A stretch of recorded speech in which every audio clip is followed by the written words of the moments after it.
2014 కంటే ముందు ఉన్న యూపీఏ మొత్తం తమ 10 సంవత్సరాల పాలనా కాలంలో కేంద్రం ఇచ్చే సహాయక గ్రాంట్లు 60,000 కోట్లు మాత్రమే.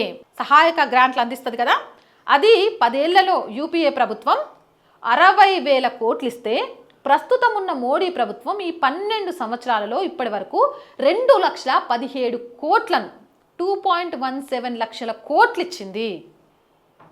అంటే ఆదుకున్నట్టా లేకపోతే పక్షపాతం చూయించిందా? సహాయక గ్రాంట్లలో ఎక్కువే ఇచ్చింది, అలాగే ట్యాక్స్ల విషయంలో ఎక్కువే ఇచ్చింది. ఇంకెక్కడ అన్యాయం చేసింది? నిజంగా అన్యాయం చేసింది యూపీఏ ప్రభుత్వం కదా. ఇంకోటి కూడా చెప్తా చూడండి, బడ్జెట్ కేటాయింపుల విషయం.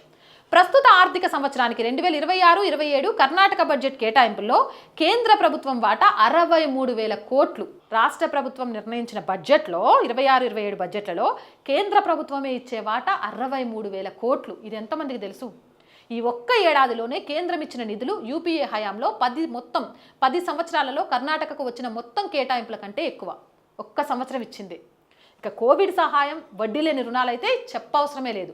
దేశ ఆర్థిక వ్యవస్థను పునరుద్ధరించడానికి, మూలధన ఆస్తుల సృష్టి మరియు దేశ నిర్మాణంలో భాగస్వామ్యం కోసం ప్రధానమంత్రి స్వయంగా ప్రతి రాష్ట్రానికి 50 ఏళ్ల వడ్డీ లేని రుణాన్ని ప్రకటించారు. ఈ చొరవ కింద కర్ణాటకకు ఇప్పటి వరకు 80,000 కోట్లు ఇచ్చారు వడ్డీ లేని రుణాలు. ఇవన్నీ నిర్మలా సీతారామన్ గారు చెప్పిన లెక్కలు.